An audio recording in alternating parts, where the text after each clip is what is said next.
Anyway, peace and power. Once again, it's the Panther 48. It's your brother Syke calling out of Texas. As always, we have the chairman of the San Diego chapter of the Black Panther Party, brother Robert Ward Williams, calling from California. All power to the people, everyone. And we have the Panther 48's Minister of Information, Bro.e, calling from Florida. Greetings, everybody. And today we're going to give you a special intro that deals with the title of the conversation that we're going to discuss today, cultural appropriation. So today got time to listen to the intro that we're going to give you, and then we're going to come right on back with the conversation.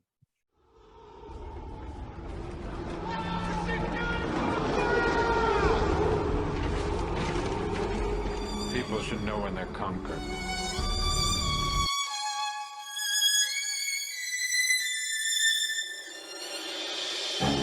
Hello, everyone, and happy Kwanzaa. People should know. Doug and I send our warmest wishes People should know when they're to conquered. all of you this holiday season. People should know. During Kwanzaa, we celebrate the history and heritage of the African American community and the African diaspora. People should know when they're Growing up, conquered. Kwanzaa was always a special time. We came together with generations of friends and family and neighbors. There were never enough chairs, so my sister and I and the other children would often sit on the floor, and together we lit the candles of the Kinara, and then the elders would talk about how Kwanzaa is a time to celebrate culture, community, and family. And they, of course, taught us about the 7 principles. My favorite principle was always the second, Kujichagulia. People should know when they're conquered.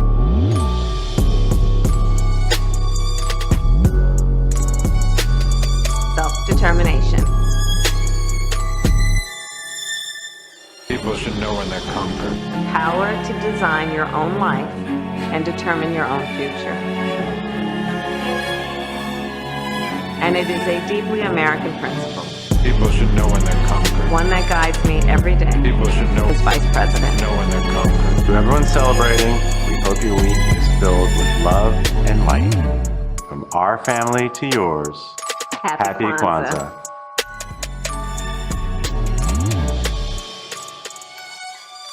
People should know.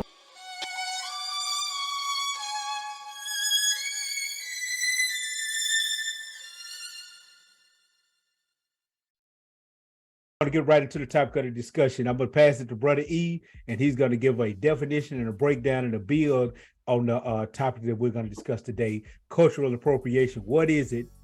Does it exist? And go ahead, Bro.e. Mike is on you. Groovy, appreciate it, bro. So yeah, cultural appropriation, does it exist? Yeah, but it's not what you think it is. And I'm gonna start out like we like to start out a lot of times. This is special for you, Syke. I'm gonna start out with definitions. We're gonna talk about definitions today. So,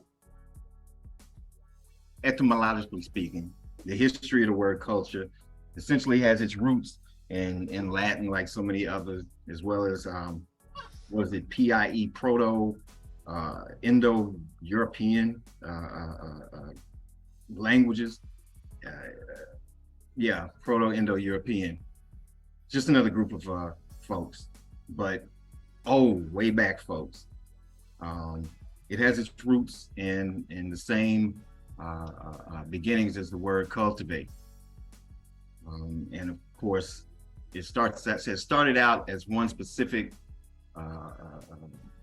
application, and has evolved over time, over all of these thousands of years, because that's been a minute ago. So in the PIE, the Proto-Indo-European meaning, it was to revolve or move around, to sojourn and dwell. It also shares its roots in Latin, which basically means or meant tilled or cared or labored, essentially cultivation, to inhabit, to frequent, to practice. And as I said, as time went on, the applications of it have grown, have reflected, the times of the days. In the mid 15th century, it was the tilling of the land. By the 1690s, It had moved from just tilling of the land to actual care and preparation of the actual plant itself, not just the earth specifically. And eventually in the 1880s, it grew to include also fish and oysters, things of that nature. So the idea of cultivating or taking care of and preparing not just the earth, not just plants, it's now applied to fish, and because it was becoming more of an industry in a particular area. Eventually it would go on to mean, if you've ever been to the hospital and they had to come, you had an infection or something, they had to come and take a culture, which basically they, you know, swab you or take blood or whatever, and then prepare it and allow it to grow and transform and manifest itself so that they can learn from it. So still the overall idea of the word cultivate, from which culture was actually an application of cultivate, has come to mean something along the lines of improve by labor and study, by devoting one's attention to something. But throughout its application, throughout its use, it's carried with it this idea that it's had a purpose, it has a point. Culture has a function within a society, within a civilization. In fact, if you also go and check the stem, the root of the word colony, they share the same background. You know, colony came to mean or came from the same idea of the difference between a nomad and an actual a civilization, or a foundation for a civilization, is what sisters did, or it's been attributed to sisters, you know, oh so long ago, is to culture the land, or agriculture. And that was the first major step for human beings moving from a nomadic lifestyle to a rooted lifestyle that allowed for the development and evolution of its citizens. It was no longer necessary to go out and hunt and fight for food just to survive. You were now able to sustain oneself over a period of time because of the cultivating or the culturing of the land, and then the plants and then animals and all that came along with it. So let me toss up here, give me just a moment. Where is it at? Share my screen.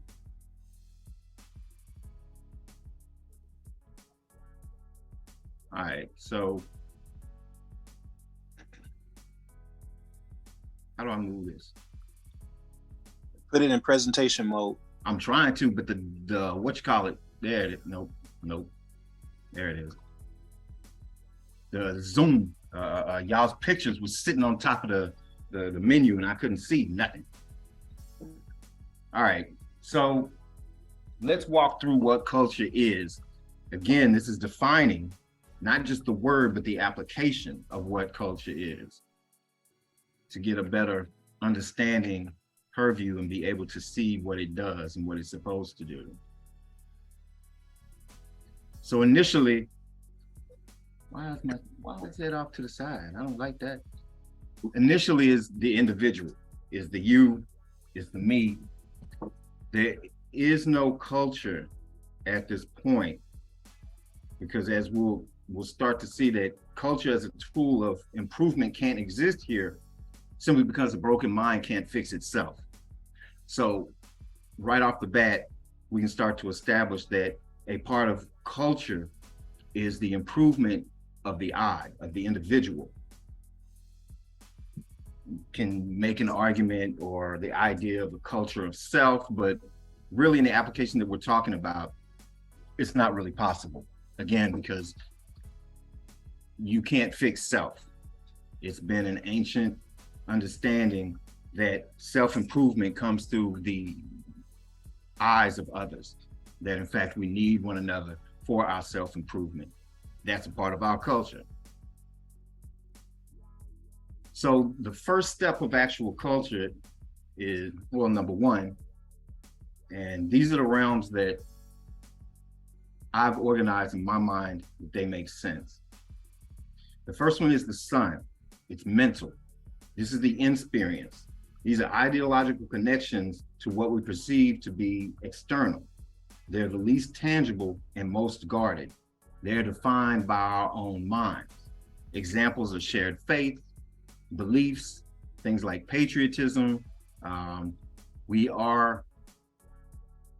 Once we reach a level of understanding, begin to see that even at this level, we are interconnected because our ideas and our beliefs overlap, that no thought or belief or understanding is existent in a void, in a vacuum by itself.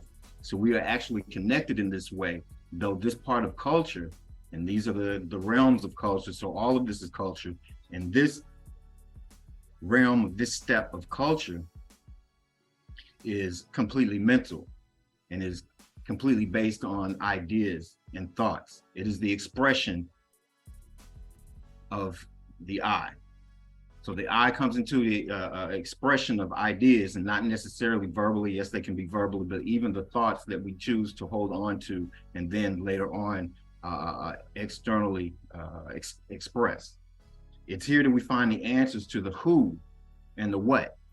It's the definition of ourselves. It's the definition of what we're supposed to be doing, what this is, and all of those types of things. Secondly, is the reception. This is the moon, the physical. This is experience. It's an external shared lifestyle. It's defined by our environment. Examples are the groups and the groups that we interact with and the way that these groups interact with one another. It's rural community versus an urban city. How people behave and act and conduct themselves in the country versus how people behave and act and conduct themselves in the city. It's even across time, 1920s urban life versus 2020s urban life. Same area, same type of idea and existence, but the environment and therefore the application, whereas the expression and ideology is sort of a theory, the reception and lifestyle, how people receive it, how we take it, how we allow it in, is not. So these are where we get the answers to the questions like where and when. There's a time and space. Where are you, 1920s versus the 2020s? Are you in the country? Are you in the city? What is the environment? It's our external. Thirdly, and this is the earth, this is the reflection. And this is at the same time the most important and the least important aspect of culture and what culture is. It's the reflection. It is what the theory, the expression, the ideology has expressed, and what the lifestyle, the environment has received. You now have a reflection of that. It's the shared productivity, the art, the creativity, the interpretation. It's the result. It's that which shines back at the individual for that greater understanding of self. So this part of culture is what we tend to talk about and think about when we talk about cultural appropriation. Let me say cultural appropriation is not, what's her name? Kim Kardashian wearing cornrows.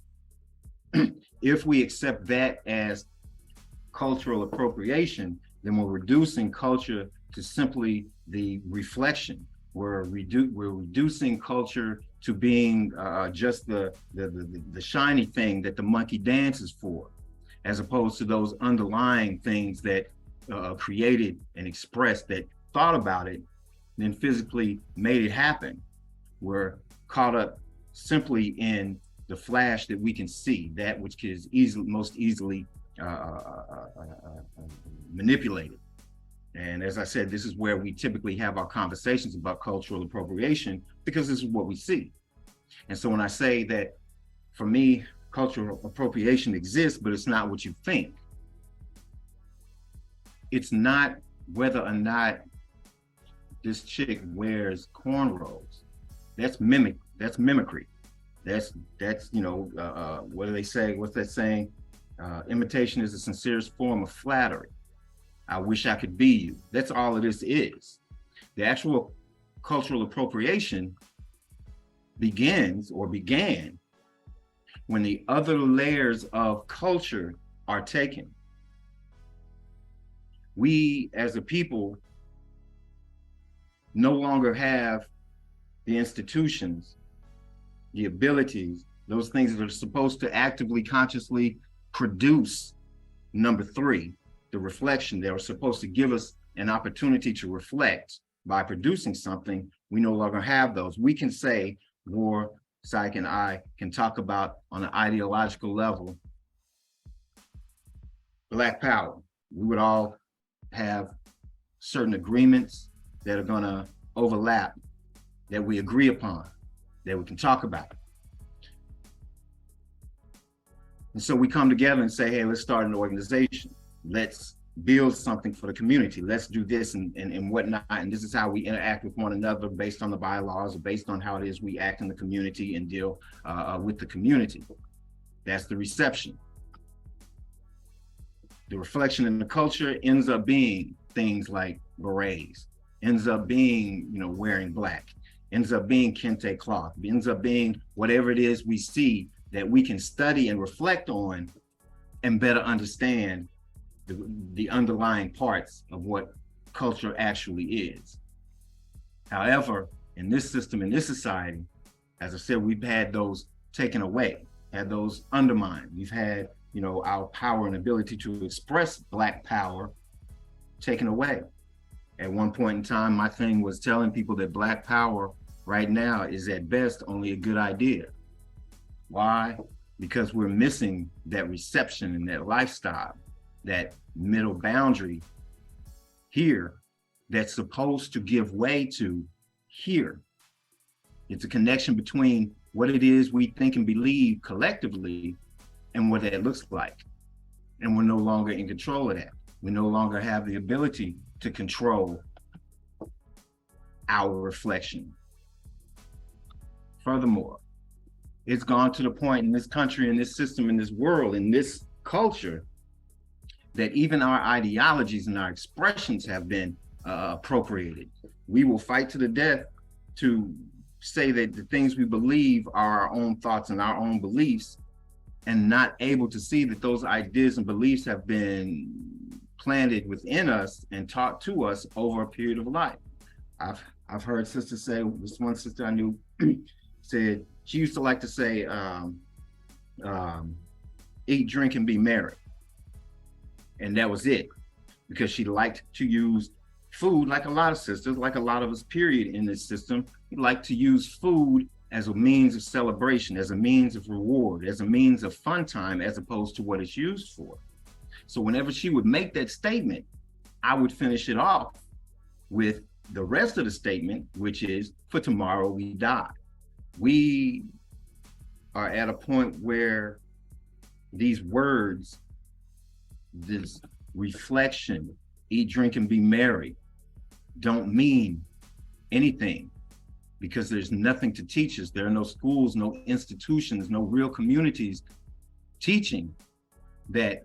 In that case, in that example, if you eat and you use food as a way to reward yourself or reward others or to have a good time or express happiness, you eventually will get to a point where obesity is a problem, diabetes is a problem, all types of health issues, because the importance is placed on in the enjoyment and the reflection and the culture.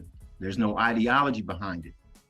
There's no way to convey those ideas between one another. There's no reception, no lifestyle.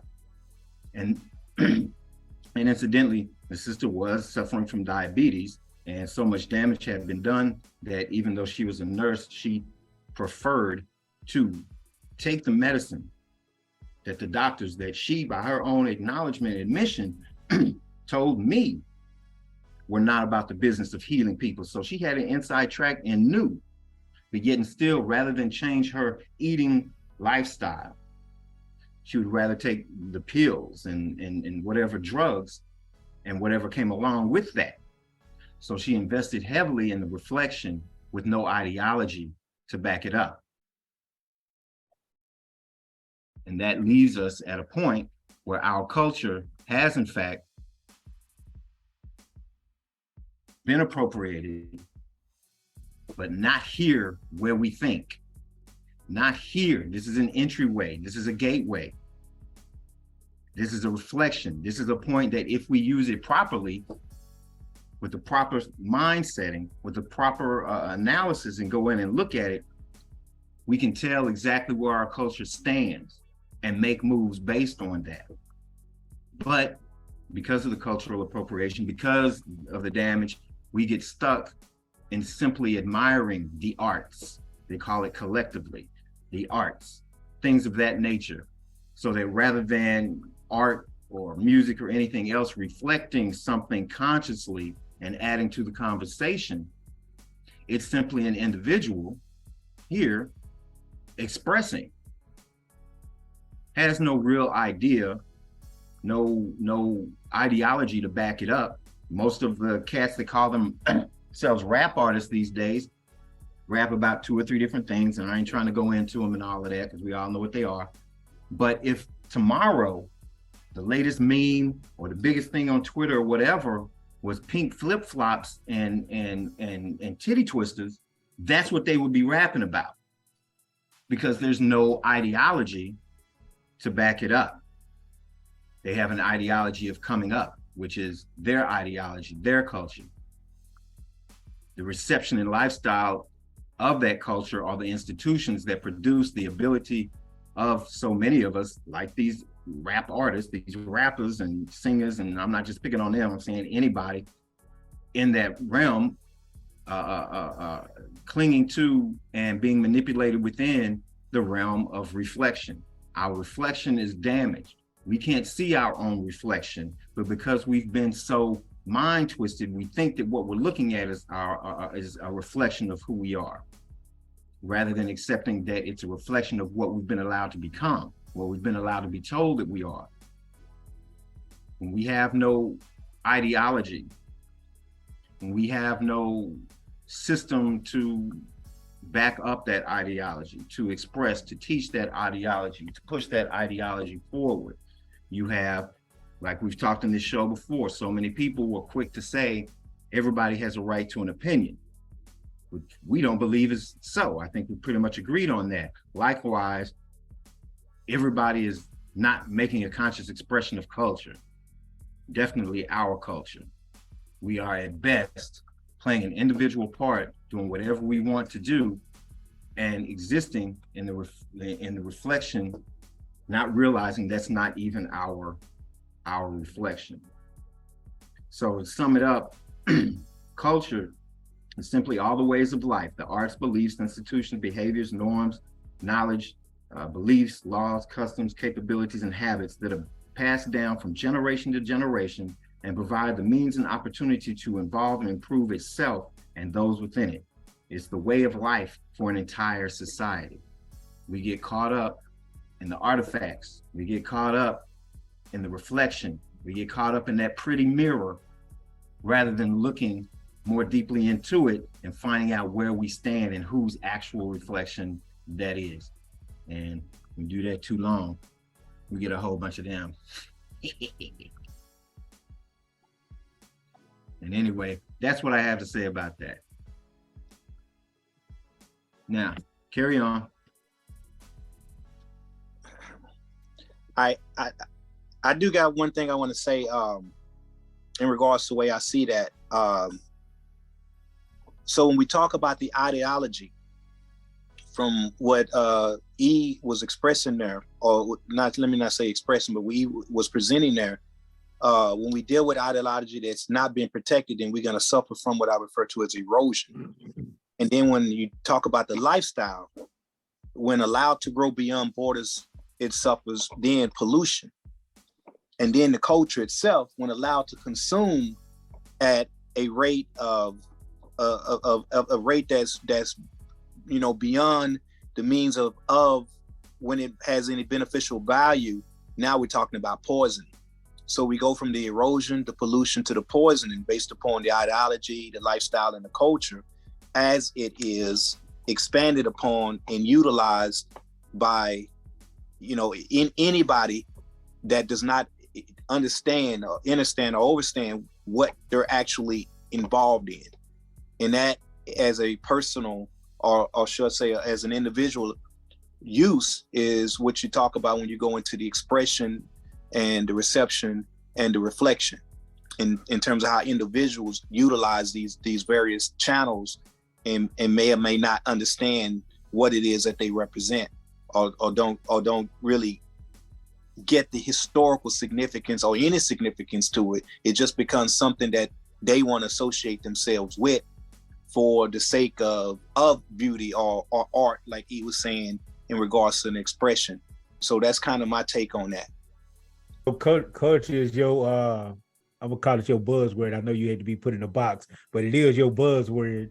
And that was a nice format to put it on, to get a person to kind of see the importance of culture. I read a book years ago, basically when I was reading this, I want to say it's an anthropology book, but it basically explains, and it basically breaks down the evolution of human beings, the building of civilization, the splits of human beings, and all the way up to today. The name of the book is called Who Are We? Big old thick book, probably about the size of a Bible. It was wrote by a white guy named Dr. Kurt Herod. I like the book, and I always reference it because in many ways he was being more honest than you would expect a person of European descent to be when talking about that subject. But one of the things that caught my attention, that stood out, that he said, was he got a chapter completely on culture. He got a chapter on civilization, and he got a chapter on culture. And he talked about how important culture was for the advancement of any group of people. And he said, if you ever want to see or you want to have proof of that, just look at the groups of people who almost had their culture completely wiped out. Then you'll find that they are the people that are on the bottom of the barrel when it comes to societal advancement. The people he named us, Black people, people of African descent, and Native Americans as those people that he was talking about. Those people are at the back, at the complete backwardness of forward progress, and they are the people who had their culture almost completely annihilated or completely taken from them. So it would be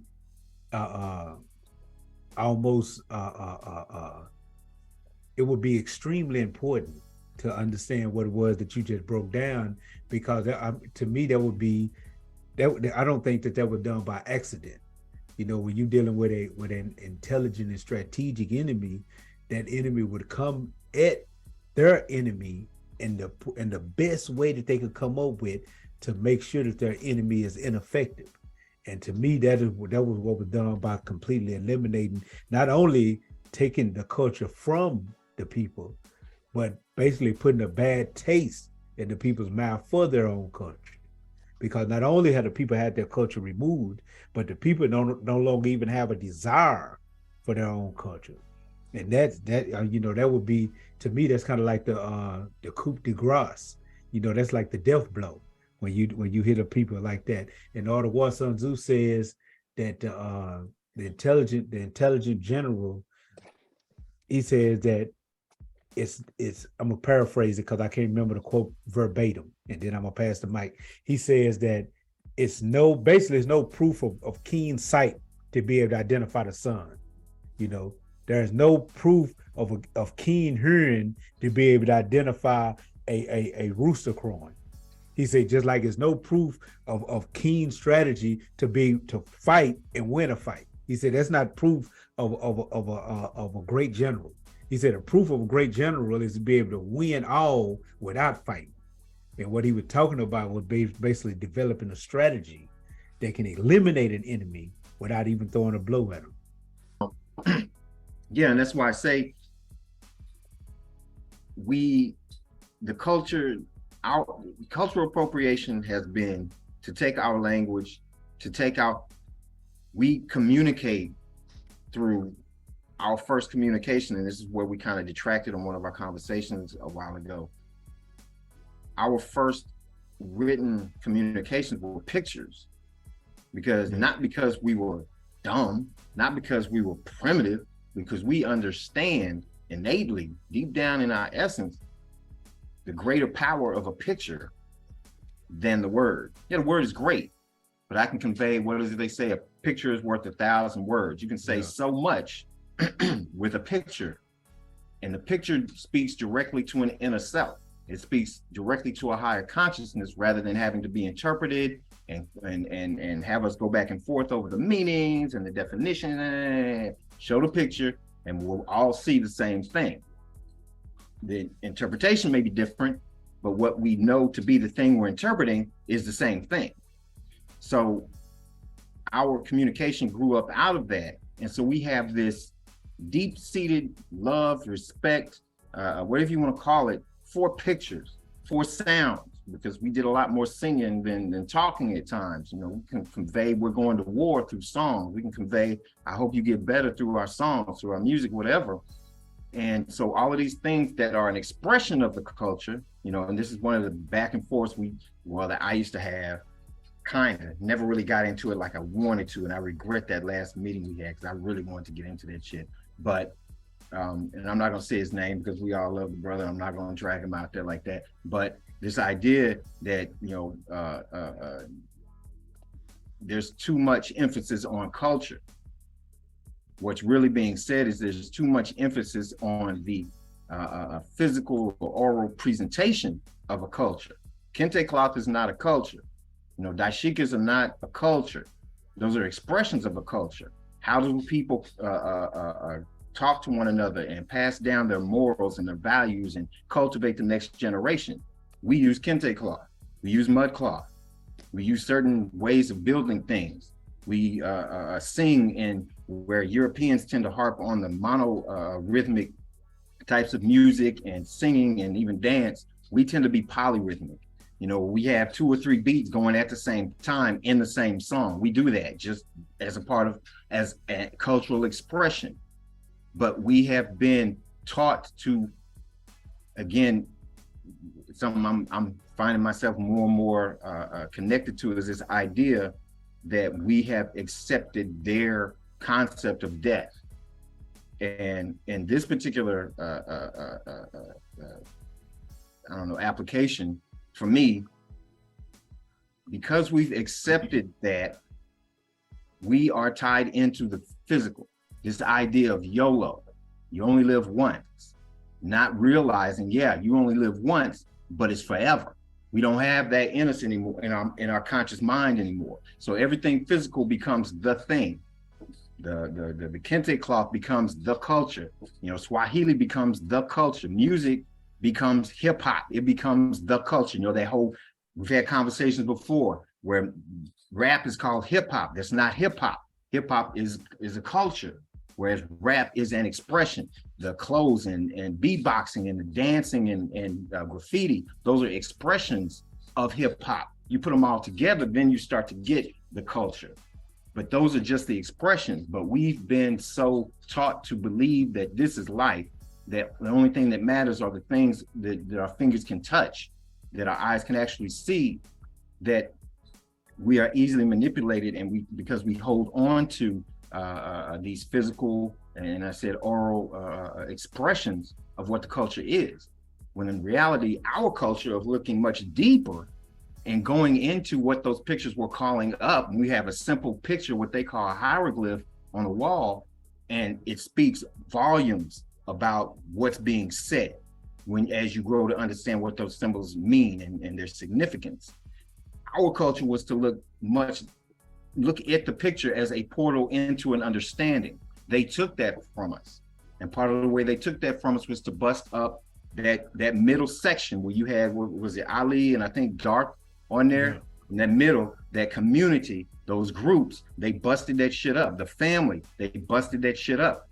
So whereas you had one generation who was of the lineage of the cats, I forget the sisters and brothers and the Dogon, who could chart the movement of a star that you can't see with your eye, whose charting of that movement was so accurate that NASA still uses it as a part of whatever they use that shit for. It's still their breakdown is still a part of NASA's formulations and whatnot that they use for space travel and calendars and all of that shit. We had that, but because they broke down our ability, much like what we're trying to put back together through the Panther 48, that continuity from generation to generation, to say, because you can't sit up and grow crops. And this goes back to agriculture. You can't grow crops if you don't know what to expect 3 months from now in terms of the weather. You have to know, and in order to know that, you have to sit down and shut up. You have to sit down and observe. You have to have some type of institution to teach that going forward, to reach out and let it be known. The way we would do it, part of our cultural expression, is that we sing, we have music. And what Dr. Collar would say, we are a people of information and inspiration. And so we had the information of having sat down for 10,000 years and watched how the stars move and whatnot. Now we know what the universe is going to do for the next 10,000 years. And we seem fucking just clairvoyant and godlike to the white folks that come in and say, how did you do that? The how did we do it is we sat still and we observed. And we operated through these institutions that passed this information down and taught us this information to carry it forward. At the same time, the ways that those institutions would teach it was not just the way they do it in classrooms. One of the ways they broke us down to sit in a classroom like this. I hate this shit. Sit in a classroom in front of a computer screen if you got a virus going on, Neil deGrasse Tyson, and listen to somebody lecture. That's how they learn. You get a bunch of brothers and sisters in a room and you put some rhymes and some rhythms and whatnot together. There's nothing that we're not going to learn. And I'm not saying sing everything because we got to be sung to. I'm saying that those expressions are an integral part, an essential part of who we are. And that's what's been culturally appropriated, the who we are. Remember that second set, that reflection, what it is we project. We can have an idea, but just like Psych likes to talk about, it wants to know, what'd you say on your channel? If a man wants to know where his life is at, look at his woman. And if you are projecting into something that is just broken beyond repair, it doesn't matter what you're projecting. So we had these ideas, these understandings. What's his name? George Washington Carver, who did way more than the peanut stuff. Please, y'all, look it up and see what else this man did. He used to talk about how the plant, he would go out and the plants would talk to him. This is something that we do. And we had these institutions to pass that information on. But when those institutions got bucked up, George Washington Carver and the elders that passed that on to him, he didn't just pop up and go to school, and because he went to university, he's hella smart. No, he got that from us. And we had the institutions, the family, the community at a base level to cultivate that so that it wasn't pushed down. We have sisters and brothers that come up with that as an intimate part of their psyche, but we flush it out, we crush it. We tell them, nah, that's spooky shit. We tell them, nah, that you can't do, you got to read it in a book by somebody that we respect, that all of that shit, which gives credence to their culture and further takes away from ours. So we've had that middle loop crushed so that we are confused because we look at the cultural expressions, take them to be the actual culture, which is the environment, which is my ideas, plus the reflection that we see, but we take it as the totality as opposed to taking it as a piece of the puzzle. Because remember, everything in this society is dumbed down. So nothing is taught in a coherent manner. You're just given the flash. So everybody thinks, oh, braids are culture. No, they're fucking not. We are greater than a fucking hairstyle. That's why Malefi Asante, when he was developing Afro, it started out as Afrocentricity. But then there was this recognition at some point along the way that if you say, and even Afro-American, if you say something like Afrocentricity or Afro-American, what you're doing is reducing an ideology to a hairstyle. Afro is just a fucking hairstyle. It's cool on some can't pull it off. It just ain't happening, you know. But like when the Jackson 5 had theirs, it was dope. So ain't knocking it. It's beautiful. It's a wonderful thing, but it is just a reflection. In the 60s, when Black folks started getting into Black Power, rah, rah, rah, you know, even Perm sporting James Brown, I'm say loud, I'm Black and I'm proud. Messy Jesse Jackson, the brother who essentially set Dr. King up for his assassination, had afros. And that was not the culture. It was an expression of the culture that was at that time beginning to manifest, to express, to come out so that you could see it like a flower on a plant. These were the flowers because the community and the cultural institutions backed up by the ideology were there to give a fruit to those plants and to those things that come off of plants. We had those things in place. Just like in the 20s, the Harlem Renaissance, same thing. Harlem Renaissance then is hip hop now.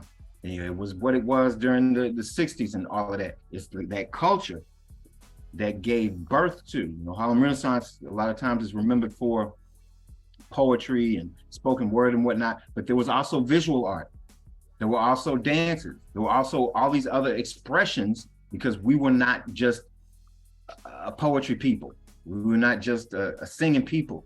We were a people. And at that point in time, we were finding a way. We found a crack, what is it, a rose that grows in the concrete? We found a crack in the concrete and began to give birth to our expression of our cultural identity, of a reflection of who it is we are, so that we in the world could see ourselves as we are. And then of course it got pressed down by a New Deal and all this other stuff, and came along the 60s, it got pushed down. But ultimately at this point in time, there's really nothing to push down, because those cultural institutions, the schools, the family, all of these things that are supposed to teach the next generation who you are and how to say it is gone. So we're left with individuals whose ideology has been converted to this fear of death, YOLO, I need to get mine right now, this is all that matters, it's not ours. And we skip from the I, which is the most important thing in this society, in this culture. We skip from being an I to having an expression. We skip from being an I to having an opinion. No ideology in the middle, no a system in place to reinforce that and cultivate and nurture that, nothing in between. Just I, and I'm gonna say something. That's one of the problems I have with rap, is motherfuckers just wanna say something. You don't have anything to say, but you just wanna say something. And that's essentially where we as a people are. We want to have this cultural expression, but we have no culture. That's all I say about that. Do me a favor. What? Bring your screen back up that you were showing us a while ago with the circles. Let me figure this out. Bottom of the screen, you're gonna have a green thing say share screen. All right.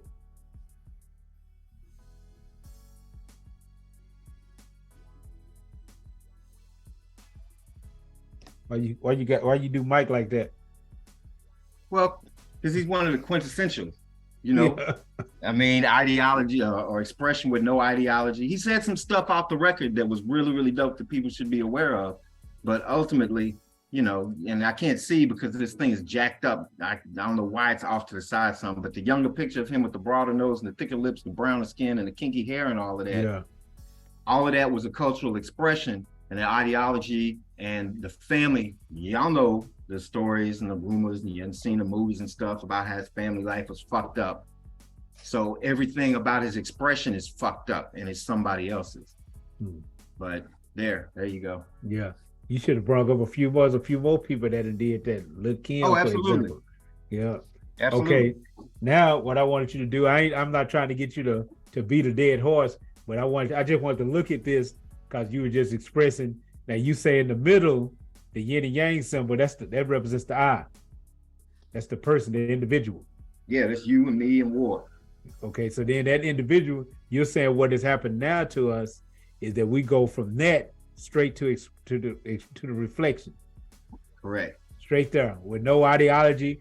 Now the way it's the way it's supposed to go, the way things are supposed to go, you're supposed to have the individual. Then the individual is supposed to be developed through the expression of an ideology. That ideology, that concept, that mental ideal that is a part that comes from the group itself is supposed to help develop the individual's paradigm, philosophy, the way that the individual sees reality and self. Am I getting this right? Well, it's not at a group level yet physically. Yeah. Mentally, me and you could have never met, but still have some of the same ideas. You know, it's white folks on the West Coast and white folks on the East Coast who've never met, who will still say, yeah, I'm an American. You know, they share that ideology of patriotism. So it's on a mental level. It's just, these are thoughts and ideas that we have and that we are subconsciously, unknowingly, not physically connected with. Well, one thing about culture, to give a real simple, basic definition of culture is a way of life. And that way of life develops by people who hold things in common, usually a common experience. Right. So they hold these things in common. Go ahead. And that's where you get into the next one, because the three of us had a commonality here. It led us to this. This was the reception. We were beginning to express what it was, and because we expressed it, oh, war heard it. Okay, let's have a conversation. Oh, psych heard, let's have a conversation. And now we got the new Black Panther Party, or whoever had the conversation. Now we have a new Black Panther Party or other iterations. We have some type of family, some type of structure. We have some type of something to communicate the ideology and bounce it off of one another and begin to understand it. Just like when you with your woman, you express whatever, and she takes in that seed, she nurtures it, holds it, rolls it around, and then spits it back at you as a culture of sorts. You know, your culture at home. So you're basically, your ideas are the sun, this reception, the organization, the groups, the times you live in, the environment. Those are the reception. How are they receiving what it is you're expressing? That defines where you're going. If I go around a bunch of cats and say Black Power, they say, fuck you, we don't want to hear it. Okay, that's going to define where I go. I'm not going in that environment anymore. I'm going to go find somebody that's receiving it differently. And then the last one is the reflection. And I noticed that you have the lifestyle represented by males, but you have the reflection culture represented by females. And let me tell you this. I did not realize that until you pointed it out. So very much so. Because, and remember, none of these things are concrete. None of these things are, everything is fluid. It's not this linear, again, their culture, this linear style of thinking. At the same time, the reflection of the culture, the reflection / the culture, it's a reflection, but it's also an expression. But for the purpose of developing an understanding of where these things fall into one another, overlap, and work, are supposed to work with one another, that's why it's there and seen as a reflection. It is something to reflect back to the individual to affect their expression and ideology, which affects who the environment, who's receiving it, what's being received, which affects the reflection. And then it starts all over again. So it's this constant loop, it's this circle, it's fluid. But yes, very much the reflection is this moon is giving us this reflection. These brothers are expressing, you know, in I guess in this sense, an expression. So it's everything's an expression, everything's a reception, everything's a reflection. It's a matter of where you stand in that spectrum and what let's see, how can I put this? How you reflect it, how you take it directly affects this, which will evolve all of this, which then goes back and evolves this and evolves all of this. I mean, you know what I'm saying? Yeah. So and it's, you know, it's moving. It's ironic because, you know, that you know, we always use the female as the reflection, and it's not too far off. I mean, even in and you know how I am with words, the root of the word material is mater, M-A-T-E-R, which literally means mother, which comes from the word that literally means mother. So the material world, or the material reflection, the culture, so to speak, is the feminine, is the female, is the feminine aspect. Even when we talk about schools, you heard people arrogantly say my alma mater, but the word mater in that means mother. So the school is being referenced as the place that they was born from, because just like a child in a woman's womb, where it's getting its nurturing or its nutrients in order to develop as a human being, in the school, a person is supposed to be getting his mental nutrients in order to develop it as an intellectual. So that's why they call it my alma mater. But yeah, I was just looking at that, and I wanted to see it. It come to be visual. I wanted to see it while you were talking about that growth or that evolution from the individual to the ideology, to the lifestyle, to the culture, the reflection of the culture. Now, next question, and either one of y'all can get on this. Well, let me say this right quick. Insofar as the reflection and all of that, and again, this just goes to the fluidity of it. It's not, the woman's not the reflection. She's the reception, really. The sun projects, the moon receives. Like a painter, if I'm going to paint, I can't just go paint. I have something to paint on. I have something to receive the paint on my brush. Yeah. And that picture that the receiver, the canvas is now holding, becomes the reflection. But in that dynamic, it works. So, but yeah, go ahead. My bad. So, and I know somebody's going to check that. If you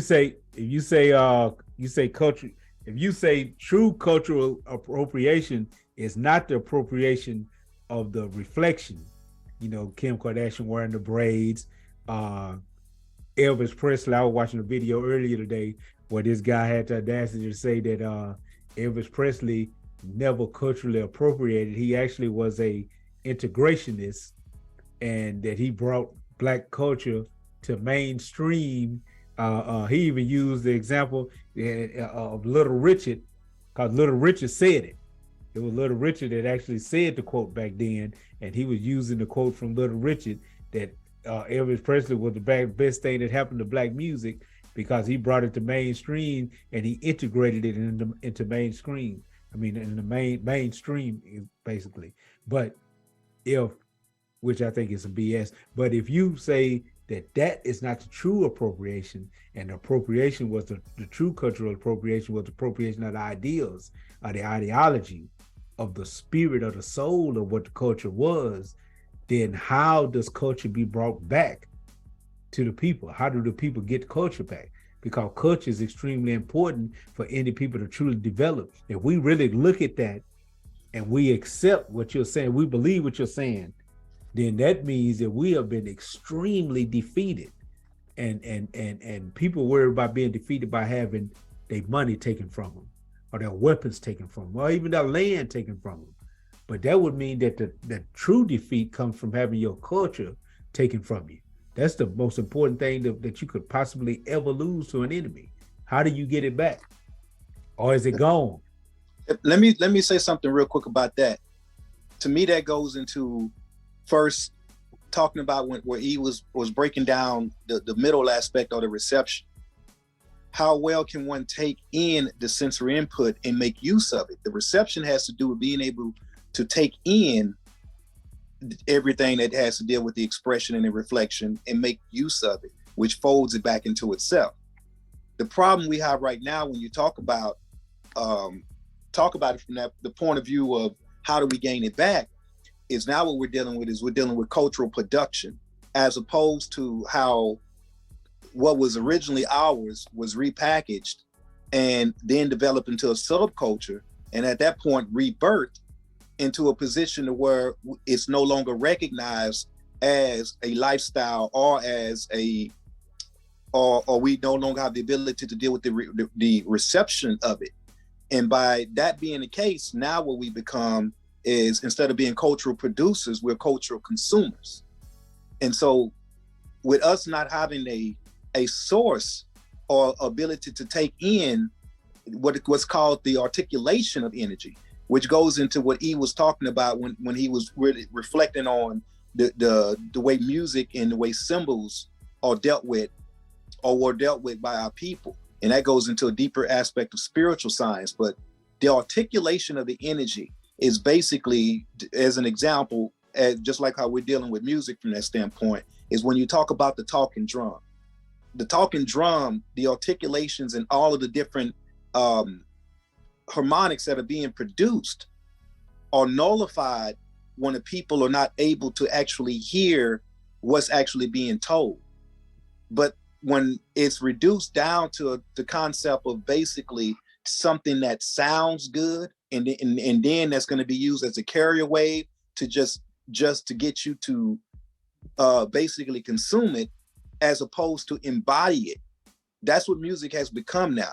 Whereas music in the past was utilized as a way of symbolically expressing and relaying a message and relaying our history. We talk through our music. Our music actually was a way in which we defined and relayed information from one person to the next. Whereas now, again, since it has been stripped away and repackaged, it is just a form of, of something that people listen to feel good or to escape, as opposed to embody.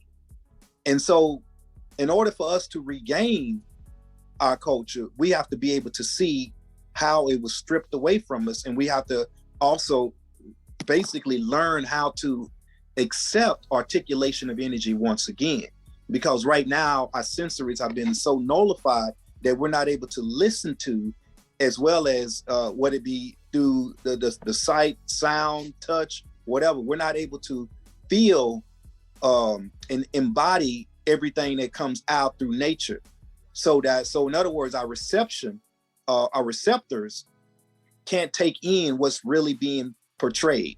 And therefore our expression will be shallow. And it goes into what I call topsoil people.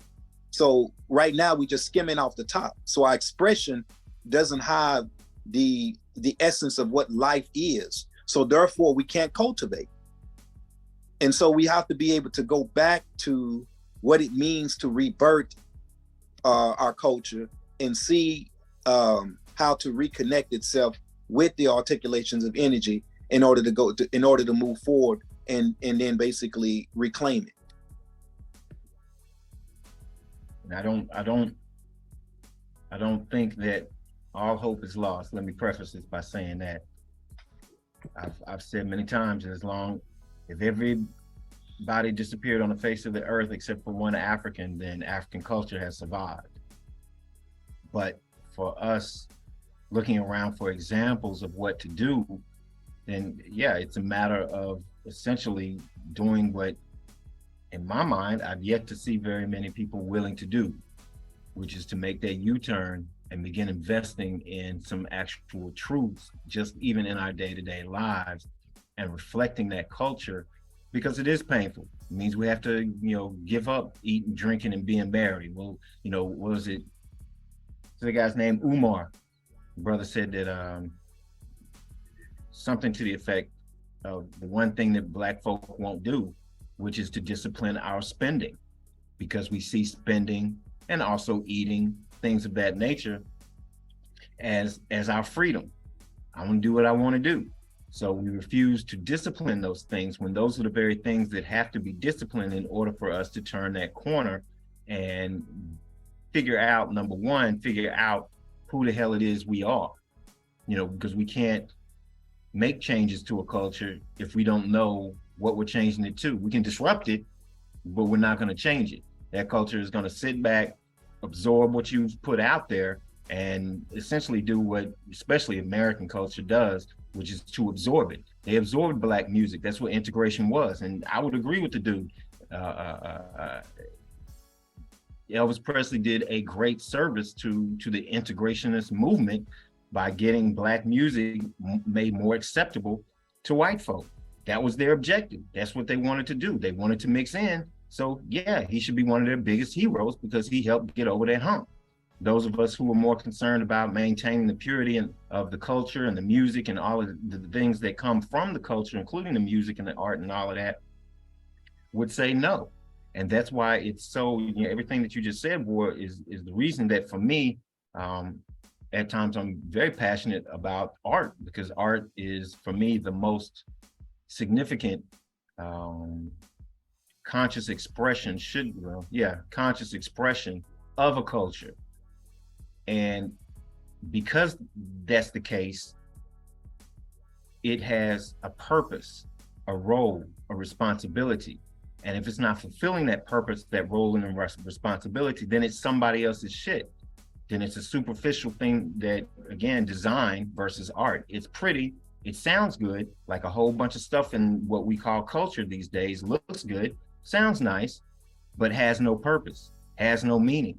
It's just there. It's just for you, Sight. It's just like eating a bunch of sugar or sugary food. It tastes good. It's wonderful, but it's not healthy. It's not moving you forward. It's not benefiting you. It's eating, drinking, and being merry. And so now we're all obese. You know, even just the idea of the words we use. We throw words around because there's no cultural infrastructure to convey a sense of what manhood is.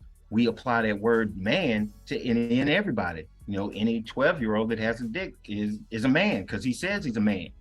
You know, and to be I ain't gonna say rude or nothing, but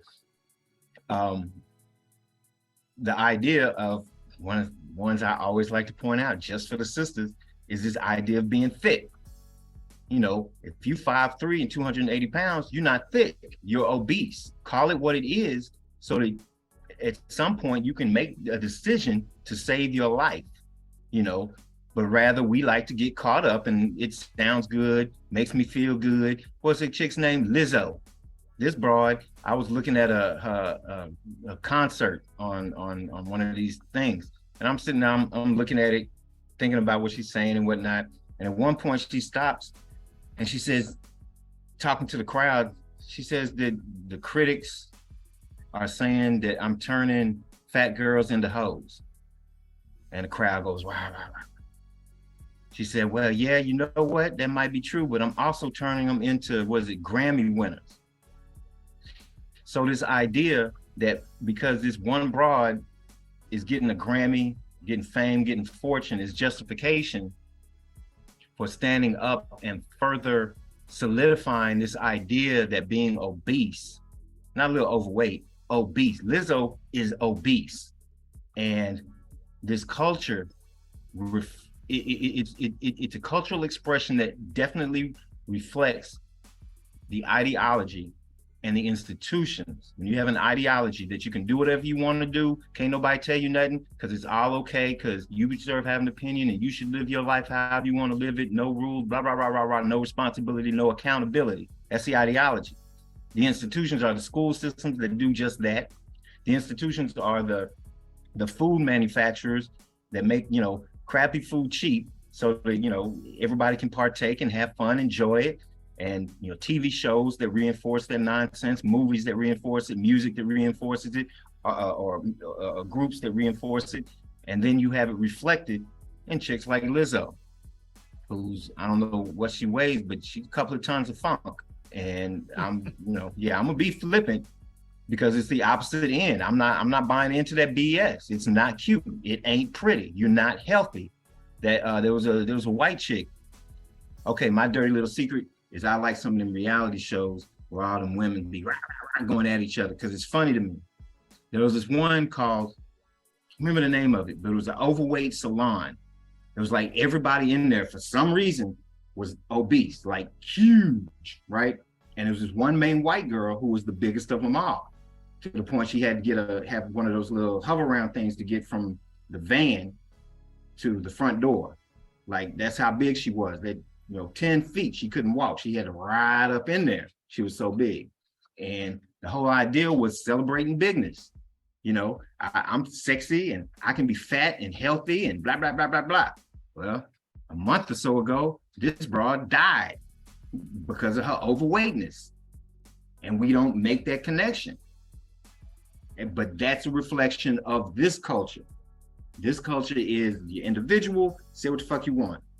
Don't worry about the institutions and ideologies. I mean, we got that. Don't worry about it. Just be who you want, say what you want, and that's it. And we bought into that nonsense, and we pay the price, and we'll continue to pay the price as long as we don't connect that shit and understand that what we do with our ideas, the thoughts that we have, directly affects who we're around. Chuck D said, if I can't change the people around me, change the people around me, which directly affects the cultural expression. And all we have to do is look at the expression. If we're overweight, stupid, people in this country are just plain stupid. And I'm not even just talking about, I'm talking about anybody that's come through the public school system or colleges in this country are plain fucking stupid, generally speaking, have no sense of communal responsibility and don't know anything about what's going on around them if it's not on some reality show. That's the culture. Skip from one to the other, forget the substance. And that's what we bought into, and we've got to stop buying into that, and we've got to start learning. Again, sit down, shut the fuck up, and learn about who we really are so that we can see, oh, take your ego out of the equation because it's not about you, even though that's what this system has told you. You say what you want. That's ego shit. Kill that shit. Get rid of it. You can't, it's not gonna work. So that would be my answer, is hope it's not lost, but the reality of it is 99.9% of these motherfuckers ain't finna do it. They call what you were just talking about the Lizzo situation, they calling that body positivity. That's what they call it. Yeah. Exactly. And if you can see somebody that's built like her running around saying the things she's saying as positivity, then yeah, more power to you. Again, that's from a perspective of, that's what they do. They gave it this nice sounding name, body positivity versus body shaming. No, I'm gonna tell you the truth. You don't need to be ashamed about it. I ain't mad at you. I don't want you to feel bad, but you need to know the truth. You're not thick, you're fat, you're obese. It ain't healthy. I definitely wouldn't want my daughters mimicking that shit, and I wouldn't be with no chick that has that mindset. Ain't no way. You would be with her because of the mindset or because she's obese? Yes. It's the surface and the depth, bro. I mean, I'm a man. I ain't knocking you. I'm definitely not knocking you. She ain't got to have mainstream beauty. Like Halle Berry was never all of that to me. I prefer Lauryn Hill over that, but she got to be cute to me. Number one, she got to be pretty to me. I got to be able to look at her and maintain an erection. Just be honest about it, and that's got to be there. That's not enough for the long term, so there's got to be something behind it. But off the jump, it's gonna help a whole lot if I just kind of like looking at her. So yeah, that part. Well, basically what I was getting at, let me just kind of go back to what I was stating earlier. And then I do want to point out, just for the sake of making sure it's realized, two things that you said: cultural infrastructure and cultural institution. See, when we talk about reclaiming it, we have to recognize that we must have infrastructure and institution. And those two things themselves go into means of production. And then talking about that example with the sugar, the idea here is, again, when you're dealing with neutralizing a culture, neutralizing a way of life to the point to where it no longer belongs to those people that created it. What you're talking about now is generating those additives, which are used to induce chemical or psychological addictions for the sake of consumption. So now the components of that culture have been made to be able to be consumed by a larger audience, going back to what we talked about with music. And that is for the sake of capitalism and imperialism at that point. So we have to recognize what the reason is for basically dissecting that culture and using the parts of it for the sake of creating a like I said, a consumption society. And so once we're able to recognize that and realize that we need to deal with cultural infrastructure and cultural institutions, now what we have to do is start chopping out of those additives. We have to recognize, see what those additives are, be able to extract them from our diet so that now we can have vision, which is necessary to be made to be producers again. And then we can get back into cultural production as opposed to consumption or expressive consumption, because that's where we're at. We're at a point to where the expressive consumption has overtaken our ability to deal with cultural production. And so now this melting pot that quote unquote America has made is all about finding ways to get everybody to consume, and use for the sake of creating larger consumers. While those small elite folks are basically grabbing and holding on to means of production and the thought process that goes into recognizing means of production. So we have to want to be producers. And if we don't want to be producers of anything higher, then we're going to be stuck at that level. And so we won't recognize the difference between that consumption and those subcultures as it applies to that, and be able to escape that and rebirth our true legacy and our ability to be able to deal with being a visionary, revolutionary visionary for the sake of rebuilding ourselves to a higher level. And I think that's part of the thing. We have to be able to recognize what consumption is, and even going into this whole tangent y'all went on about fat people, is not allowing the accepting of these additives to be a way of life, and just, sitting on that as a good thing because I'm full of additives, because my mind, my body, and my spirit is all about additives. It's okay, because guess what? I'm not only accepting of it, but I'm basically building from it. And so that is the danger of what y'all are talking about, is because you're now making something that goes back to what I stated earlier, dealing with the erosion, pollution, and poisoning. You're making that an end thing, and you're making it a way of life that should be accepted.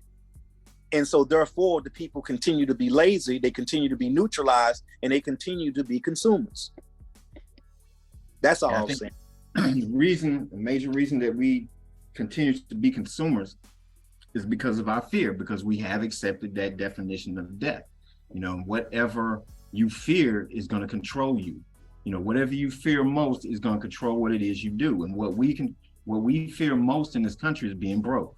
What we fear most in this country is not having things, because that's what we have learned to attach ourselves to, as things. So we become reproducers, not producers. We're not talking about being in the studio mixing down and all. We're talking about we reproduce what has been given to us. Those that are in power, that have control, produce a particular culture, put us out front, and have us reproduce it to put whatever sheen on it, whatever look it needs to be in order for them to make the moves that they need to make. And so that's one of the issues I have with quote unquote our music. It ain't our music, because it's not made for the sake of reflecting. It's not made for the sake of showing or telling or expressing or conveying or teaching or even being an effective part of the narrative. It's there simply to reproduce. The slave master brought us here to figure out a way that he could make more money. That's the dynamic. And so we reproduce what they've produced. In fact, it's not just, I think that the consciousness part of it needs to be stressed and needs to be hit upon. The consciousness part of it is the difference between a producer and a reproducer. A copy machine is a reproducer. It just doles it out. Whatever you slide in, that's what it's going to kick out. Well, let me say that real quick. You're talking about the difference between being a reproduction and replication. Okay, replication, goddammit. We are replicating, spitting out what it is they stick in, and just kick it back out. Give it whatever twist, whatever way it needs to look. But the culture, the ideologies, everything behind that outer ring, that last ring, remember, music, culture, and all those things are the last ring. That's what we see. everything behind it is what they're in charge of, what they're manipulating, what they're controlling. And so it's this consciousness aspect of it that has to be addressed. We have to be conscious of what's being said, how it's being said, why it's being said, all of those things. Yes, it takes a lot of studying to understand that, but get on it. You miss some time. But and I think that it's very, very interesting. When you get to a point when you begin to really listen to things like music, especially music. Me and D, I remember D, we used to have these conversations way back in the day because he was always, a hip hop head, loved music, rap, he was just, that was him. And we would have these conversations, and one of the things that he pointed out was this sadness in so-called Black music. There's this underlying just defeated energy that comes through when you really sit down and you really just listen, not necessarily analyze with that analytical part of the mind, but just sit. And was it Alan Watts said that if you're thinking all the time, eventually you're going to start thinking about your thoughts. And I've had people, and I know y'all have had it too, people tell you, you're so smart, you're smart. I've never seen myself as smart. And I think y'all may agree that the difference between what people think they're saying when they call us smart versus them or somebody else is that it's not that we're so intelligent. It's just that when people told us, you think too much, you need to stop thinking, you're always thinking about this stuff all the time. From the time, I know when I was a kid, people tell me you think too much. But I think for us, that we refused to stop thinking. Yeah. And that's the difference. That's the dynamic. We never, it's like, okay, fuck you. If I can't think around you, I'm gonna think someplace, but I'm gonna keep thinking. And eventually it led us to a point where we were thinking about what we were thinking, why we were thinking that, how we were thinking that, where did that thought come from, and got into what's actually producing whatever it is we're doing. And we have to be able to do that with culture, because that's what culture is supposed to do. It's not supposed to give you answers. Art and music are not supposed to give you answers. They're supposed to make you ask questions. They're supposed to have you question it, because it's that question. What is in the Matrix, Trinity says, it's the question that drives us. When you think you got the answer, you stop. That's why Google is a problem, because as long as you got the answer, on your phone, you can pull it up. I got the answer, you're done. There's no more drive. There's no more push to find out, to figure out. We're done. So this idea of questioning, is what culture that we see, what we call culture. Matter of fact, culture with a C. I'm calling culture with a K, all of that shit. Culture with a C is the braids on Kim Kardashian and all of that shit, the shit that you see. So culture with a C is supposed to tell us, it's supposed to cause us to question, so that our next movement is an evolution. So that our next movement is to figure out the whys and the hows and why is it like that, so that I can tweak it, so I can fine tune it, so I can make it go in a better direction and build myself, so it builds it, so that it can build me, and that back and forth, that masculine, feminine, male, female, husband, wife type of scenario. And we don't do that. Music is just like War was saying, just entertainment, just want to feel good. Nothing wrong with feeling good. But when you have a song, and this is one of the things that just drove me crazy, which is a lot of things that drive me crazy, but this one, because it was music, that song by Bob Marley, Jamming, just a simple little ditty. On the surface, nothing profound, nothing magical, nothing huge about it, just jamming in the name of the Lord. It's a dope song for Black folk because of our connection to that world, because of our connection and our belief and our ideas about the Creator. To have it reduced to a fucking fish in that movie, was it Nemo or something, where that fish was singing, we jamming, so that you have an entire generation who now sees We'll Be Jamming as just this feel-good, bouncy song that a fish on a cartoon sang. When in reality, when the man who was singing it was singing about so much more and singing to such a deep place within us. But that gets taken away, and that's how it happens. My youngest daughter, outside of our conversation, would never know, this connection between this song and this man and the way that he lived, which is, again, profound significance, because that song is a cultural reflection, not just of society, but also of that individual who gave birth to it, who professed it. So if you look at the man and put him with the music, you get an entire scenario, you get an entire story, something to learn and to grow and to build. But if you just look at it as, you know, this song that this fish sang, it's a nice little ditty, it sounds good, bop, bop, bop, and that's it. And that's what they have us at.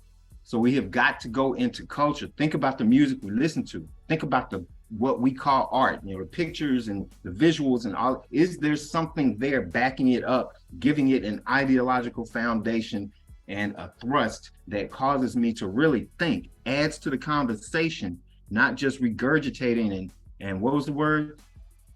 I forgot the word again, War. Replicate. And not just, you know, replicating the same tunes over and over again. If we look at AI, you know, they have AI that's writing songs now and making pictures in Photoshop or whatever it uses.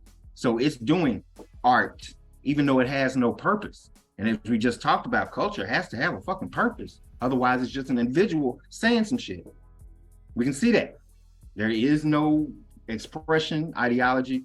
There is no reception, lifestyle. There is only the individual and a broken reflection. It's like looking into a mirror that's shattered. You're going to get bits and pieces, but you're not going to be able to see the entire picture. And it's not going to show you your beauty or your ugliness. It's just going to show you bits and pieces of the picture. And so that's one thing that we definitely have to do, even just in terms of just the superficial level. Question that shit. Why are they saying this shit? Why do I like this shit? I've heard this so many times. Why do you like this song? I just like it. Nothing else, just like it. Okay. Why you eat, you know, 20 pounds of steak every day? I just like it. Eat, drink, and be merry. I just like it. It's gonna kill you, but I just like it. The music that you listen to is gonna fuck your head up, but I just like it.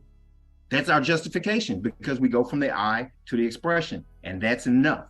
Just liking it is enough. When you just have somebody saying some shit, they say it because they like it, because they want to. That's it. That's all they need. That's not enough for us. We're not that people. That's them folks. And so our culture has been appropriated and supplanted with somebody else's shit.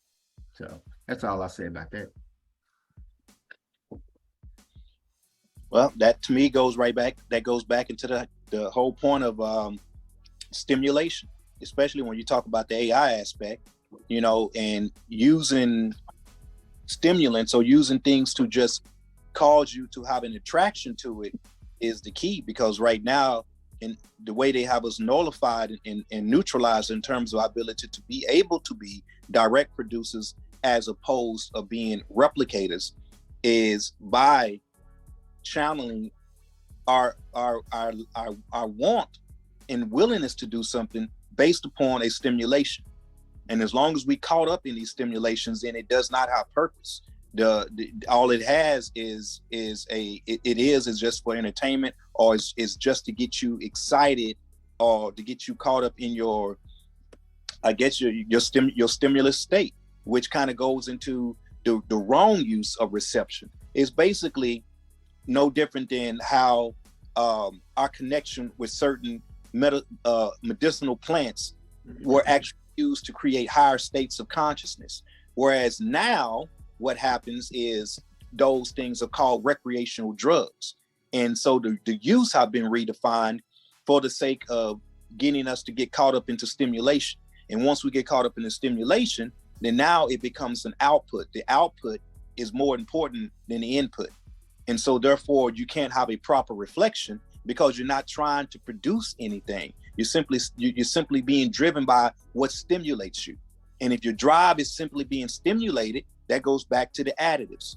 And at that point now, it's all about being addicted to a psychological consumption level. And so therefore you're gonna run to these additives, or you're gonna run to this music, or you're gonna run to this drug when you don't want to face reality, when you don't want to think, when you don't want to have to embrace the conditional situation you find yourself in with the rest of the environment. So you want an escapism. So when you want an escapism, obviously the last thing I want to do is have to think my way through it. I want to escape. So this escapism has replaced our ability to be able to define who we are, where we are, what we are, and when we are, which means we don't know how to deal with culture in a proper perspective. So therefore, now all we want to do is jam. And I just wanted to end it on that one. Jam on it. And you know who taught me that lesson the best? My chickens. Nice. Because if I go out there in the morning and take a handful, they call it at the feed store, they call it chicken crack, because the chickens go crazy over it. Something like a little snack and shit. If I go in there in the bucket and I throw some over to the left, then I'll run over to the left. I take another handful, throw some over to the right, they all run over to the right. Take some more and throw it back down the middle, they run over to the middle. So wherever that stimulus, whatever they see, oh, it's over there, oh, it's over there, oh, it's over there. So they're constantly going down, oh, it's over there, just reacting to whatever's out there. I can come and step out in the yard. Matter of fact, as soon as my car pulls into the driveway and they see me, they come running up to the fence, because Pavlov's dogs, oh, I'm fixing to get some feed. They're just reacting on what it is they see. They're reacting on this emotional trigger that they've been given. And that's what we do. That's why I say, if the next meme that comes out, or Twitter or whatever they do, is pink flip-flops and titty twisters, that's what everybody's gonna be rapping and singing about.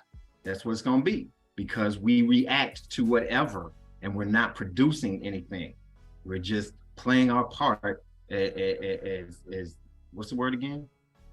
They're doing replication, and another part of that is emulating. That's replicating and emulating. So we're not even the transformers. We're the replicators. You know, what is the bad guys on there on the Transformers? Decepticons. Yeah. So we're the replicators, robots in disguise. That's how we are, because we're just replicating whatever cultural norms they give us. We kick it back, we spit it back, and that's unconsciously what our culture has become. And that's where one of the reasons we interact with each other that way. You know, nobody want no woman or man in their life. Oh, maybe they do. They look good, and that's it. They're broke, or they can't cook, or that's it. All they got a bunch of makeup on, or they got a bunch of big buff muscles and shit. But that's it. That's the totality of it. And we react to that surface level offering as if it's the entirety of the package. And we can't figure out why, when we break up with that one, we go with the next one and it's the same shit all over again, because we're still responding to that same visual of the muscles or the pretty face or whatever, and trying to build off of that level. And that's what we do in this society with organizations and whatnot. Protesting and whatnot because someone gets murdered by the police. That is an expression of a detached culture. We have seen it so many times that we protest and march and hoop and holler. Everybody knows if somebody walks in the room and somebody says, just a family reunion, nothing political going on, cats playing dominoes, eating, all kinds of the pig, all of that shit. Somebody walks in and says, no justice. Everybody turns around and says, no peace. We know that because it's happened so many damn times. We've seen it so many times throughout our history of that same scenario playing out.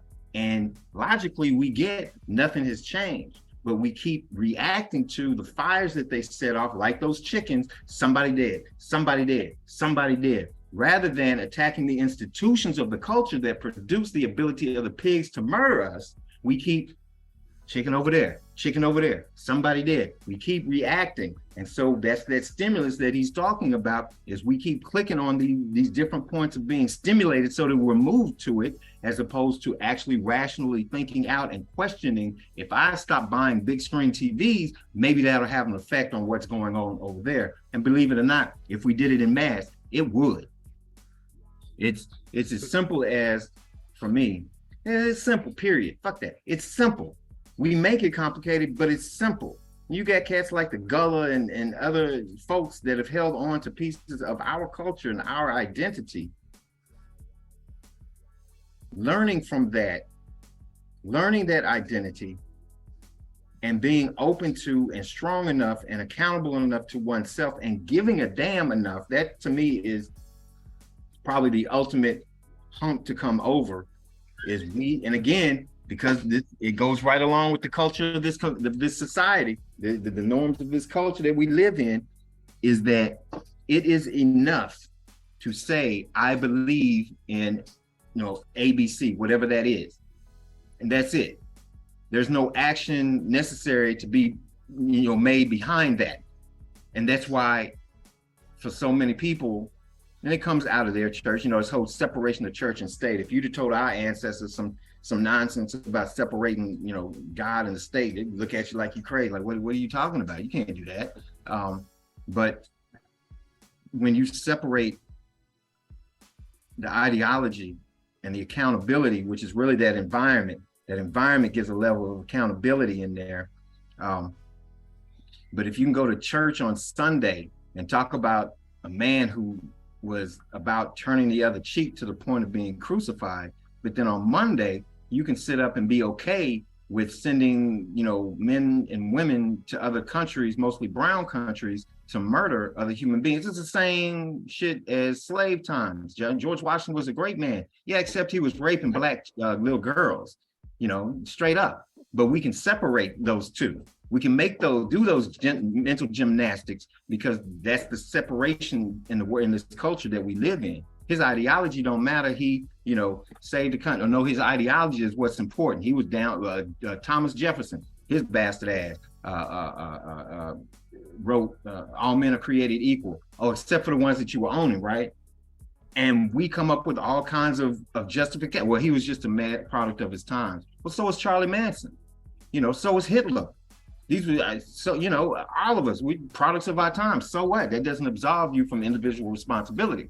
But this culture says it's okay to have an ideology separated. It's just, you can say this, and it doesn't necessarily have to fall into any. We can do something else, because there's a disconnect, and that's that disconnect that we bought into. We can say, yeah, I support the Panther Party. Matter of fact, we used to get this shit all the time. Oh, we come walking down the street, oh, it's the men in black, root. But when it came time to donate funds, when it came time to donate time, when it came time to do something in the community, it was 2 or 3 months, like the same cats every single time. And because it's okay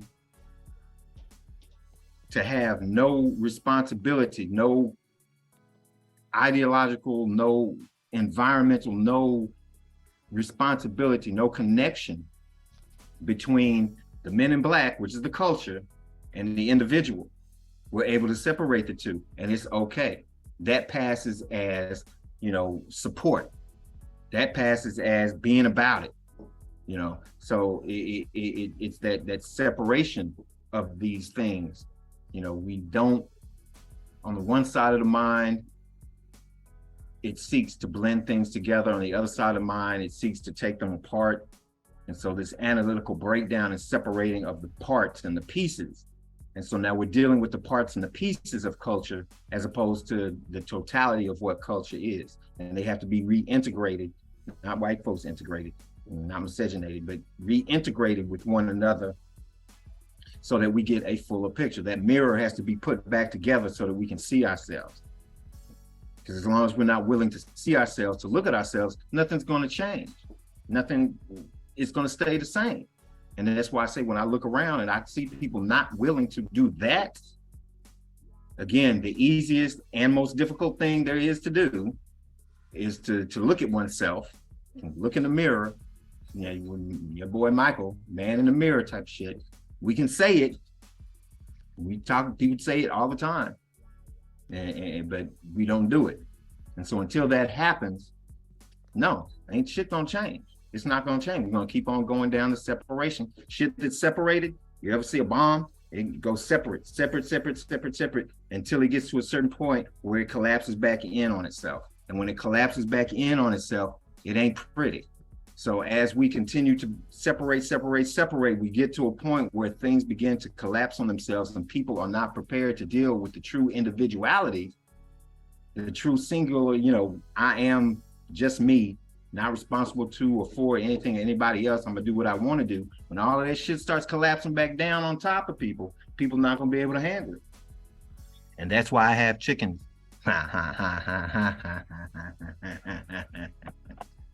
Hey, I want to say one thing about.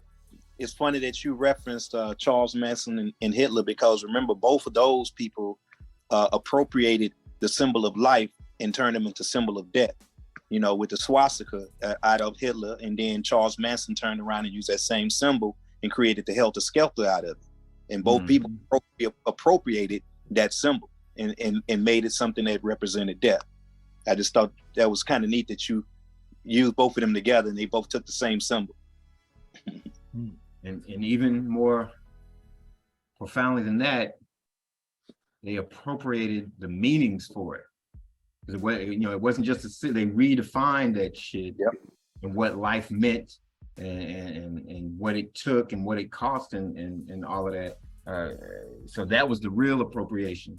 Because they took the symbol, but they took all of that shit that the symbol was representing and did it. We don't have the power as a people to do that. White folks do. They continue to do so. They, took our ankh, turned it from a symbol of life to a symbol of death. A symbol of a man and a woman mating, turned it into two dicks coming together. That's and everything that goes behind it. All of the, not just the symbol, but what life is. They redefine what we believe life is. And again, we've accepted their concept of death, and so we're dying. We believe in their death, and so we're dying. But to me, that's the whole game, is that they've taken everything that represented life for us and recodified it and made it a symbol of death. And by repackaging it, and if we accept it and we take that in as our own definition, our own way of life, so to speak, then that goes into why the reception is closed and our sensory input is not capable of being able to deal with true reflection. So therefore, yeah, we can look ourselves in the mirror and not know what the hell we're looking at. So therefore don't know how to go about making ourselves better, because we are now living through a cycle of death, because life has been redefined. That's the whole aspect of tricknology. So everything that once was life has became death. And as long as we accept that, then there is no concept of cultural production, because obviously death at that point is not about reproduction. At its best, you can get emulation and replication.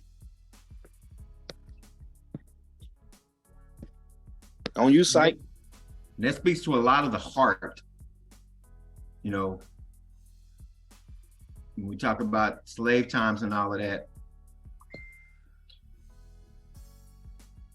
there was so much more heart in our people at that time. Going heads up when you knew you was about to be slaughtered. But at the same time, the option was to lay down, to roll over and take whatever was handed to you was not an option. And that was that last line in Panther by the non-war monger, when he said bury him at sea, something like that, like his ancestors, because even they knew that death was better than this shit. We've bought into this shit being better than death because we're afraid of that. We're afraid of dying, what they call dying. We're an immortal people. We're an eternal people, and we used to understand that. And so this idea of going into battle for what is right is a lost thing. Going heads up, and it's the difference, we talked about it before, the difference between suffering and suffering on purpose. Two different things. You just suffering, that's horrible. That's, just nothing to look forward to, nothing hopeful, nothing, to build you up and give you a sense of purpose or any of that. But when you have a purpose and you and you go through some of these same things, it doesn't feel the same. It doesn't hurt the same. It's okay. It's temporary. And we know that we're going to outlive this one way or the other. And we used to know that. We used to believe that. We used to live that, which the word belief, I believe means to exist willingly. So when we existed willingly in these ideas, we had so much more heart. We were so much more willing to go to bat, to go to the line, to step up and take it and give it and everything that came along with it. But we bought into their concepts, like the brother was saying about the concept of life and death. They turned it upside down so that we think what is actually killing us is giving us life. Eating, drinking, and being merry is not giving you life. It feels good because you're stimulated and you're bouncing around and whatnot, but it's not giving you life. It's actually killing you in slow motion. Best way to figure out because whether we're right or wrong, I think that valid points have been made. Yeah. And better understanding those, the best way in my mind is to simply study what culture looks like. Really look at the expressions of culture and what it's telling you. That helps to figure out what culture actually is. And that's really all I've done is all of these years is look at what are we doing? What is it producing? What is it telling me and about us and all of those types of things? I mean, for me, there's no, single book. There are many books, videos, there are conversations, there are being a part of something bigger than oneself, being part of a culture, of a Panther culture or whoever culture, but being aware of it and looking to understand it, not just show up and pay lip service and then go home and feel good like you do with church, pay your tithe and feel like, I go to church because it make me feel good. Yeah, that's the problem. Self-growth and development should at some point make you feel horrible. It just should. You should feel bad at some point. Not all the time, not completely, not forever. But at some point when you realize I've been really fucking up. This is oh shit. That you got to be able to swallow that pill and know that it's not a judgment. It's not the end of the world. It is evolution. It is a part of the natural process that we're all scared of now and don't want any part. We just want to feel good rather than feel that owie when we get stomped. We need to feel those lashes. Back in the day, they felt the lashes. Nowadays, we appreciate the lashes and party and have a good time based off of them. And people are actually terrified of admitting wrong, admitting mistakes, taking accountability and personal responsibility for their own life and start to make the necessary changes. People are terrified of that. And if you try to do that and point that out to a person about some growth needed, they would almost want to kill you. You are the enemy if you do such a thing. Well, that's what's called currently council culture. So let's remember that. Now you're talking about council culture. When you want to go back and reclaim what is really yours, they created a concept called counseling you. And that culture goes into making sure you're not able to reclaim what your culture is. Yeah. So that all we're talking about is calling dysfunction. Going back to what E was saying about fat. We are afraid to call ourselves dysfunctional. We come up with every other word for it other than what it really is. And for all of those that don't speak Warridian, he was saying cancel. C-A-N-C-E-L. To me, it sounded like counsel, like everybody's going to the counselor or getting therapy or some shit. That would actually be a good thing. But no, he was saying cancel. Yeah. Okay, C-A-N-C-E-L, like Dave Chappelle, they cancel him, all that kind of shit. Cancel culture. We got to use that Warridian. We got to use that. That was fantastic. Yeah. But yeah, on a personal level, that's what it comes down to. You have to be willing to say, I am messed up. I'm dysfunctional. Every family in the world is dysfunctional in some way. Every family. I don't care where you come from. You can be Biden and them. They're real dysfunctional and the world's finding out. Some of them families Leave It to Beaver type of TV shows and whatnot. If you go back and look at the folks that actually played the characters, they were all fucked up. Different strokes. They had a nice little family. But Plato, the white girl on there, killed herself, I think, or strung out. And Willis, what you talking about, Willis? He was strung out after. I mean, none of this shit is the appearance that we keep buying into. We believe it when the fucking soap commercial or insurance commercial says we're a family company and we believe in helping your family and that you should have some help in these hard times that we're facing. They don't give a damn about you.